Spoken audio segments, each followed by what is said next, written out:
In today's Take a Day, I want to talk about the Los Angeles Clippers going against the Dallas Mavericks for round 2. And before we get into that, though, please like, subscribe. Also hit the notification bell just so you get the newest and the bonus content first. We put out content every day, so you won't miss any content here. So let's just go ahead and jump right into this. So the Dallas Mavericks plays the Clippers for the second time in the last couple days. The other day, the Clippers pulled out a big victory over Dallas. Paul George played, good down the stretch of the game, ended the game for the Clippers and in their favor, which the Clippers did win. And, that's definitely a good positive sign.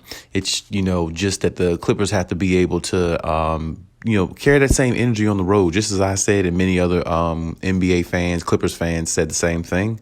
And if you're listening, I'm pretty sure you're saying the same thing. So, I like to see the Clippers get, big wins against, any team they play. But I definitely need to see more of that on the road because honestly, the teams that do good on the road are the better teams in the NBA. And that's the way it's always really been, you know what I'm saying? So I'm going to have to see the Clippers do better as far as a road team. The last 2 road games I saw was pathetic, against the Pelicans and the Memphis Grizzlies with Ja Morant. It just, the Clippers just they look lifeless, you know what I'm saying? And that's not something that they're going to, hang their hat on in regards to helping them through their season. They're going to have to be much better. They're going to have to be more concise with their shot selection, and they're going to have to be, better on defense, making defensive plays and getting stops and turnovers generates more offense because it gives you more opportunity to score and less opportunity for the other team to score. And that's just something that Ty Lue is going to have to beat into his players' heads and get the best out of them in regards to, playing on the road and getting that type of energy. But, going against the Mavericks today or tonight, I do think the Clippers will win again. I see the Mavericks being shorthanded. I don't see Luka coming back. Luka heard he re-aggravated, I think the injury he already had in yesterday's practice. I think I was reading about it a little bit yesterday. So I definitely don't think he's going to make a return. And even if he did, I don't think he'd be 100%. So I think that would kind of, hinder a lot of things that, Dallas is going to do. I think it's going to hinder a lot of things they want to do on offense. Porzingis is okay, but Porzingis is definitely not a number one guy. And if he is your number one guy, you're probably going to lose, not win much because he's just not good enough to really carry a team to me. He's good enough to be a number 2, but he can't help you, he can't carry it home. And I don't think they're going to get a lot of, substantial wins with him being the number one guy because he just shoots too much and he doesn't use his body enough in the paint to score to be effective. I feel like, I feel like this year so far he has been playing pretty decent. He's played a lot better than he's played the last couple years. This might be the healthiest Porzingis has been, so I got to give him credit there.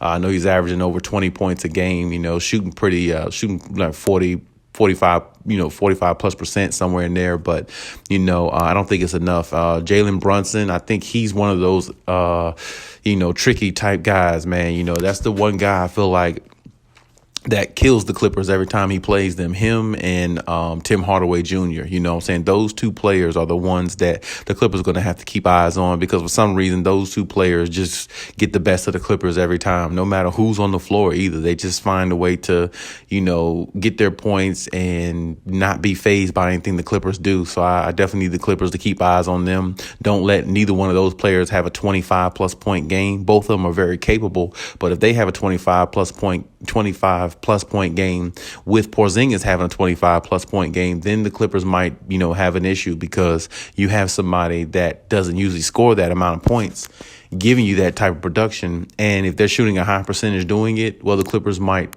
find themselves in trouble. But I do expect Paul George to drop 30-plus points. I do expect Reggie Jackson to have 22-plus points as he did last time. And I expect somebody off the bench like Terrence Mann or Luke Kennard to, come out there and have a spark off the bench and give the Clippers about 18 to 20 points as well.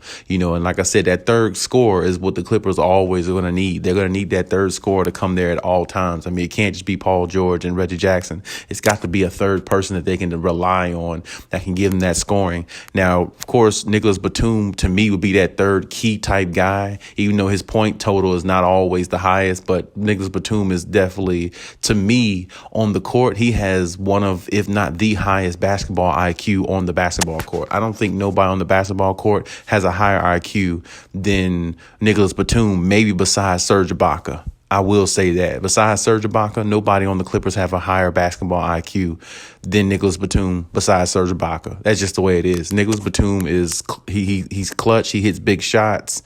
You know, he hits them when you need them, and you know he makes good defensive plays when you need it too. And a lot of people don't give him that type of credit, but he's definitely a real versatile, unique type weapon that the Clippers have at their disposal. And I feel like that's something that helps them, you know, beat a lot of teams because they have that versatile type player that's going to cause a couple of turnovers a game or, you know, make some good defensive plays because of his, you know, length and how he bothers people on the defensive end. But he's such a sniper and deadly on the offensive end by hitting that corner three, elbow three, or top of the key 3-pointer. It just doesn't matter. Nicholas Batum has always been effective, and he's definitely been effective for the Clippers, which is one reason why they re-signed him. So they're going to be without Nicholas Batum. So I think that can definitely not bode well for them. But I mean, the Clippers are used to playing without, you know, a lot of their talent, and they still find ways to win. So it's been like that the last couple of years, whether it's a top star in Kawhi Leonard or whether it's like a role player in, you know, Nicholas Batum. You know, it doesn't matter. The Clippers, you know, usually, you know, they're a very resilient team, so I expect to see that tonight against Dallas. I'm going to predict the score here. I'm going to go 108-100 Clippers. You know, I think it's going to be close for a while. Then I think the Clippers will just edge it out, you know, somewhere near the end of the game. And I think the Clippers have come out with a victory. But like I said, Clippers just need to watch out for, you know, the spacing and the ball movement that Dallas is going to try to play. Because now the Dallas coach is Jason Kidd. You know, they're trying to play a little different than what they did last year. And I definitely respect Jason Kidd as a coach, because when I seen him play as a point guard in the league, he definitely controlled the game, you know, by passing and understanding the game from a different level. And there again, that type of player has a basketball IQ that's almost second to none. So as a coach, I feel like his basketball IQ is going to help, you know, the Mavericks be a better team than what they were once they're fully healthy. So, you know, you definitely don't count out the Mavericks, but at the same time, I do think the Clippers will win 108-100. Like I said, I think, you know, the Clippers are going to have to, you know, find ways to not fall asleep on defense this game, because for some reason Dallas is just one of those teams where if the Clippers fall asleep, that's one of those teams that could beat them. And, you know, that I don't know what it is about the Dallas Mavericks, but when the Dallas Mavericks play the Clippers, it's just one of those series. It's just one of those type games, you know. It can go either way. We saw that in the playoffs. And we've seen it, you know, the playoffs before last year in the bubble. It's just one of those teams that give them trouble, you know. So the Clippers got to come out, start fast, jump on them early, and don't let up. And that's pretty much the mentality. And attack the basket. Attack the basket more than you're shooting threes. That's the best way to beat any team in the NBA. That's the best way to get at them, you know, the best, to give you a better opportunity to win. And that's what the Clippers need to do. But hey, that's my take on the situation. Leave any comments in the comment section. Let me know what you think. And hey, Cali out.